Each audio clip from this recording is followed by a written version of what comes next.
Hi, I'm Cara Church from FullSail, and these are my projects from week 1 and week 2.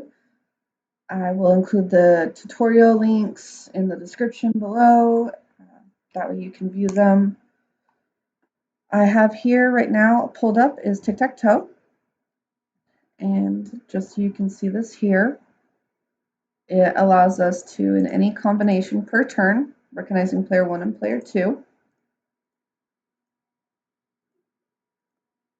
who can go through. Now, for example, here, obviously no one won.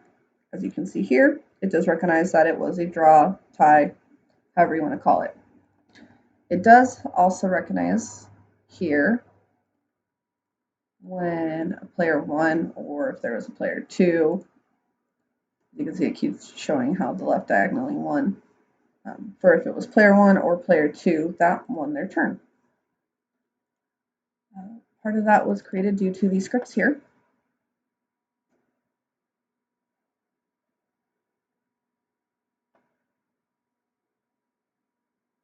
They recognize through the array and grid alignment, numbering from 0 to 9, what it needs to be to recognize. So player 1 is recognized as a 1 for the state and player turn, and it will recognize that if all of these ones in this grid arrangement will go through and show which one won. And then we also then have the same for player 2.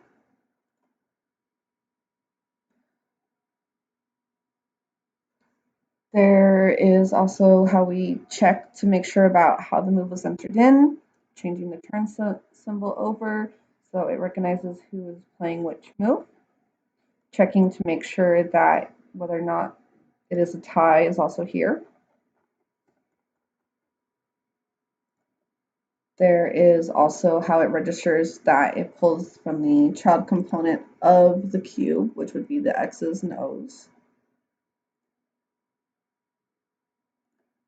for recognizing a city of which one to turn off or on based off of the player's turn.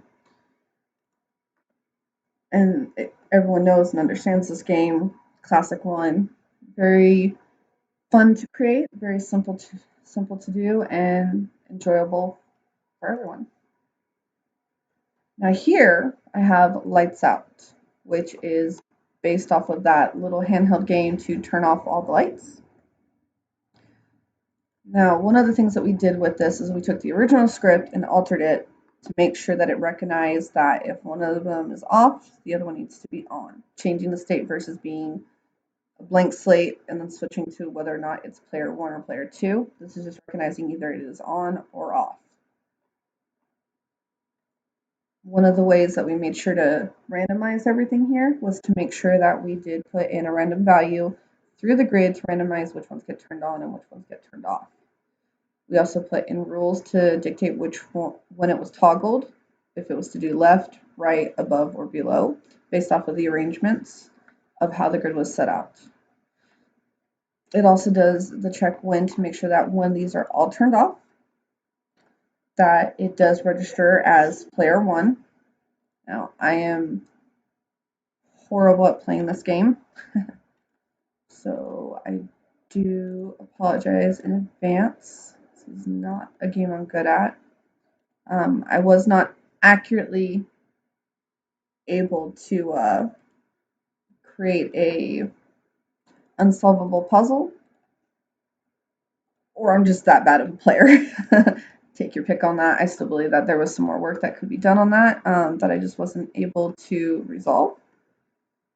But overall, it is a pretty fun game. And as you can see, once it thinks that all of them have been turned off, that you've won.